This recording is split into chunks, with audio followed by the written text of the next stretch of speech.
स्मरण करते हो, भगवान की आप पूजा करते हो, भगवान को आप प्रणाम करते हो। एको भी कृष्णस्य कृतः प्रणाम दशाश्वमेधा अवृतेन तुल्यः। कहते भगवान को एक प्रणाम आप करते हो, कहते 10 अश्वमेध यज्ञों का फल प्राप्त हो जाता है। इतना कौन देता है वे? कोई नहीं देता है संसार का अंदर। एग्जाम्पल देना पड़ता है। देखो अंबानी को जानते हो? बोलो 9 सेक्टर में रहते हैं, हाउसिंग बोर्ड में रहते हैं? कहाँ रहते हैं अंबानी जी?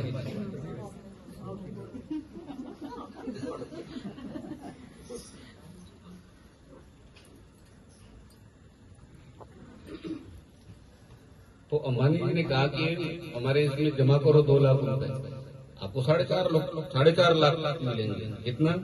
2। वो साल भर के बाद गए तो उन्होंने 1,80,000 ही दे दिए। बोले शेयर मार्केट, उसमें एक लाइन लिखी होती, वो लाइन नहीं दिखाते हो, जमा करो 4.5 लाख मिलेंगे आपको, 2 लाख जमा करो 4.5 लाख मिलेंगे। लेकिन भगवान कहते हैं तुलसी दल आप अर्पण करते हो भगवान को, तो कहते हैं तुलसी दल का फल कितना बताया भाई? भगवान कृष्ण ने घोषणा की, तराजू में तुलादान चल रहा था ना, तो पलड़ा भारी नहीं हो रहा था, तो पलड़े के अंदर में सोना, हीरे, मोती, चांदी, भगवान ने घोषणा की कि साधक मुझे कोई एक तुलसी दल चढ़ाता है तो उनको इतना मन सोना चांदी दान करने का फल प्राप्त होगा। ठीक है। किसी महात्मा जी ने कहा पूना में गोपाष्टमी है तो कल सब लोग सोने की चैन लेकर आना। क्या? नकली नहीं, सोने की चैन 80,000, 90,000, लाख कम से कम होगी। तो साधक लोगों ने कहा गुरुजी गोपाष्टमी दिन नाम थोड़ा बाहर जाना है। ठीक है। तो गुरुजी ने कहा बाहर नहीं जाना, तुलसी दल ले। और तुलसी दल चढ़ाने के बाद में कहते इतना फल प्राप्त होता है, साधक लोगों को आश्चर्य होगा, बोले गुरुजी आपने क्यों नहीं पहले बताया? तो तुलसी दल सामान्य नहीं है, इतना दान हम नहीं कर पाएंगे। श्रीमद् भागवत जी का श्लोक आपने श्रवण किया है, नहीं बोल सकते हम, श्रवण करने मात्र से कहते हैं 4 श्लोक हैं और एक श्लोक में 32 अक्षर होते हैं।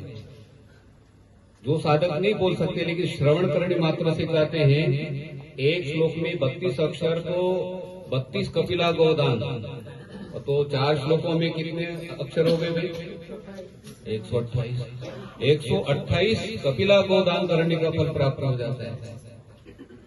और इतना ही नहीं, श्रीमद् भागवत जी का एक श्लोक पढ़ते हो, एक श्लोक श्रवण करते हो, तो कहते हैं 18 पुराणों का पाठ करने का फल प्राप्त हो जाता है। 18 पुराणेषु 18 पुराणों का पाठ करने का फल प्राप्त होता है।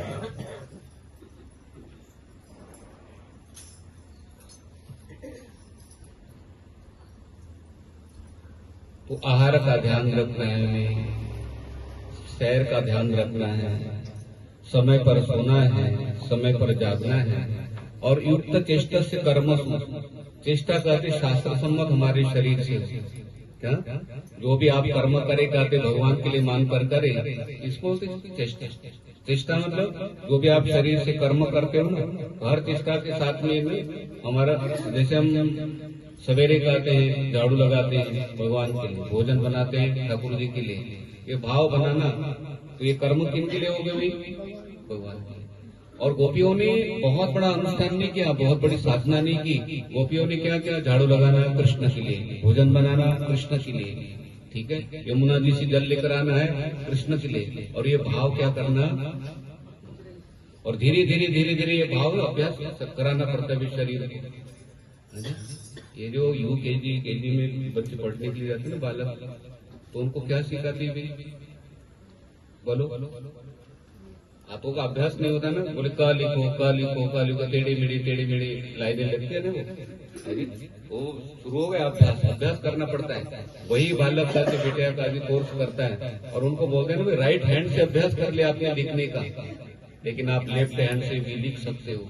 और पैर के अंदर में भी पेन दिया जाए ना तो अपना नाम लिख सकते हैं कि नहीं? अब पैर ने अभ्यास किया क्या? लेकिन सारा अभ्यास चाहते हैं, सारी क्रिया चाहते हैं, सारे संस्कार आपके मानस पटल पर आ जाते हैं और सारे शरीर में। जैसे क सारे शरीर में बैठता है तो उसी तरह से कहते भगवान का नाम लेते हो, कृष्ण का नाम लेते हो, हरि का नाम लेते हो, तो कहते हैं हमारी वाणी पवित्र हो जाती है।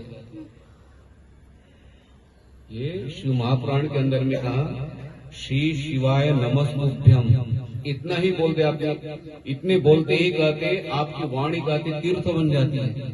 क्या शक्ति है वे अजी, आपको बताऊं एग्जाम्पल देते ना तो बहुत दृढ़ विश्वास हो जाता है। मेट्रो का टिकट कितना छोटा होता है, आप मेट्रो में बैठे हो एक तो कागज होता है छोटा इतना, या तो ठीक वो होता है टोकन होता है, क्या टोकन के अंदर में शक्ति है, वो लगाते ही गेट खुल जाता है। फिर आप वहां स्टेशन पर जाते हो, करोड़ों की जो मेट्रो कार है उसका दरवाजा आपके लिए खुल जाता है, और मेट्रो में जाने के आप क्या हो गए भाई, टिकट कितना छोटा है। उसी तरह भगवान का नाम बहुत छोटा है। पद्म पुराण में कहा, भगवान ने कहा कि मैंने ऐसी शक्ति भर दी है, कोई मेरा नाम लेता है मैं उनके घर में जाता हूँ जी। अंबानी को बोलेंगे ना हमारी गाड़ी चलाओ, आपको 2 लाख रुपए महीना देते आएगा, बोलो। अंबानी को हम करोड़ रुपए भी देंगे ना डेली, तो अभी भी हमारी गाड़ी। और अर्जुन के रथ के ऊपर कौन बैठे, भगवान बैठे। क्यों बैठे,